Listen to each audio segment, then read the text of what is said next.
नमस्कार दोस्तों। 12 फरवरी 2025 को सहारा शिविर की सुनवाई हुई।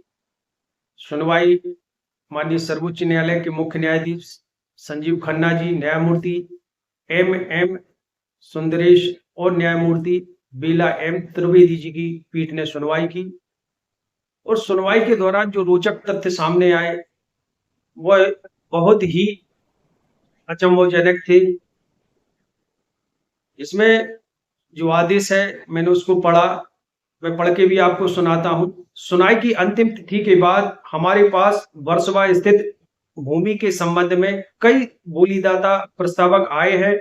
विद्वान मित्र और श्री शेखर नफड़े ने हमारे समक्ष एक नोट प्रस्तुत किया है, जिसमें कहा गया है कि वर्सोवा भूमि जैसा कि कलेक्टर मुंबई उपनगरीय जिला के दिनांक 18 जुलाई 1997 के पत्र से स्पष्ट है कि पूरी तरह या आंशिक रूप से मैंग्रोव वन क्षेत्र है।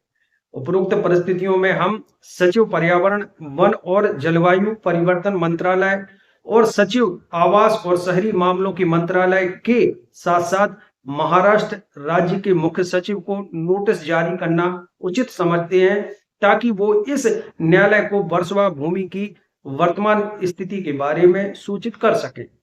उक्त वर्सोवा की भूमि का पूरा विवरण सहारा इंडिया कमर्शियल कॉर्पोरेशन लिमिटेड द्वारा खरीद बिक्री बिलखों की फोटो कॉपी के साथ साथ भूमि के सीमांकन और स्थिति के लिए राजस्व अधिकारियों द्वारा जारी किए गए दस्तावेजों के माध्यम से मंत्रालय राज्य सरकारों को प्रदान किया जाएगा।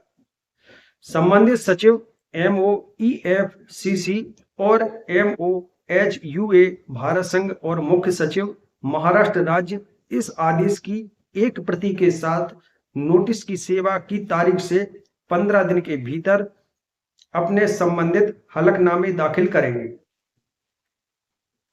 अनुपालन के लिए महाराष्ट्र सरकार, हम यह भी निर्देश देना उचित समझते हैं कि भारतीय प्रतिभूति एवं विनिमय बोर्ड और SICCL के दो अधिकारी नामित व्यक्ति तथा सेबी द्वारा नामित मुंबई के 2 संपत्ति सलाहकार रियल एस्टेट विशेषज्ञ एक संयुक्त बैठक करेंगे, जिनमें उन नियमों और शर्तों पर विचार किया जाएगा जिन पर वर्सोवा की भूमि का अधिकतम मूल्य प्राप्त करने के लिए उनका मुद्रीकरण किया जा सके। श्री शेखर नफाड़े विद्वान एमिकस क्यूरी बैठक की अध्यक्षता करेंगे। हम यह SICCL की ओर से प्रस्तुत किए गए इस कथन पर ध्यान देना चाहेंगे कि उसे तीसरे पक्ष के साथ साथ संयुक्त उद्यम विकसित समझौते के तहत 8,000 करोड़ का प्रस्ताव मिला है। अन्य बोलीदाता भी हैं जो पर्याप्त भुगतान की पेशकश करने के लिए तैयार और इच्छुक हैं, लेकिन संयुक्त उद्यम विकास समझौते को प्राथमिकता नहीं दे सकते और इसके बजाय एक मुफ्त बिक्री को प्राथमिकता दे सकते हैं। फिलहाल हम उक्त प्रश्न की जांच नहीं कर रहे हैं, क्योंकि यह वाणिज्यिक और व्यवसाय से जुड़ा मामला है और यह उचित होगा कि इस मुद्दे की पहल सेबी और SICCL के उपरोक्त अधिकारी नामितों द्वारा 2 संपत्ति सलाहकारों के साथ जांच और विचार किया जाए। हम याचिकाकर्ताओं प्रस्तावकों को जिन्होंने इस न्यायालय के समक्ष आवेदन प्रस्तुत किए हैं लिखित नोट या प्रस्ताव बनाने की अनुमति देते हैं, जिससे उपरोक्त समिति और इस न्यायालय को वर्सोवा भूमि के अधिकतम मूल्य और मुद्रीकरण की प्राप्ति के लिए उचित विधि का पता लगाने की मदद करेंगे। हस्तक्षेपकर्ताओं प्रस्तावकों के लिए यह खुला होगा कि वे अपने लिखित प्रस्ताव सेबी, SICCL और विद्वान amicus curiae Shri Oberoi realty limited द्वारा फिलहाल जमा की गई 1,000 करोड़ रुपए की राशि को उक्त राशि पर अर्जित ब्याज यदि कोई हो सहित वापस करने का निर्देश दिया जाता है। हम स्पष्ट करते हैं कि जिन हस्तक्षेपकर्ताओं ने आवेदन प्रस्तुत किए हैं उनसे आवश्यक पहलुओं पर सुनवाई की जाए। हालांकि हम इस स्तर पर उक्त हस्तक्षेप आवेदनों पर कोई आदेश पारित करने से बचते हैं। तो यह जो आदेश था, इससे स्पष्ट हो गया कि यह मामला अभी सुलझने वाला नहीं है और यह चलता रहेगा। क्योंकि आप ही सोचो, जो सेंट्रल बोर्ड एक्सचेंज है, इसकी कुछ जवाबदेही होती है। जब कंपनियां हजारों करोड़ रुपए एकत्रित कर लेती हैं, तब ये संज्ञान में लेते हैं और उसे बंद करा देते हैं, जिसके कारण गरीब निवेशक मारी मारी फिरते हैं। उनका जो खून पसीने से मेहनत से कमाया हुआ पैसा है वह मिल नहीं पाता, और जो इसके एजेंट जमा करने वाले होते हैं वह मारी मारी फिरते या आत्महत्याएं कर लेती हैं।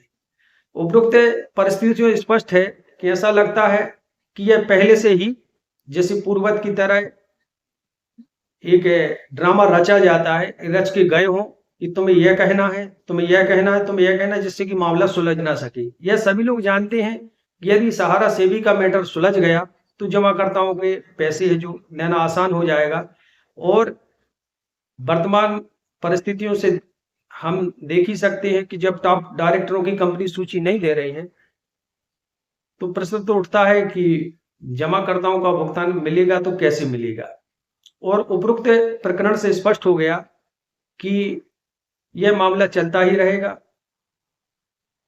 और अभी जो यह आदेश पड़ा, इससे स्पष्ट हो गया कि अभी बहुत लंबा इंतजार करना पड़ेगा, क्योंकि ये जो जमीन का मामला है, ये बता रहे वन्य क्षेत्र की है।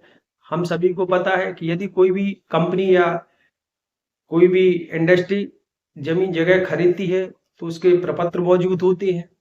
यदि वो वन्य क्षेत्र में भी पड़ती है तो उसका हर्जाना भारत सरकार को देना होगा, यदि कंपनी की लीगल प्रॉपर्टी है तब।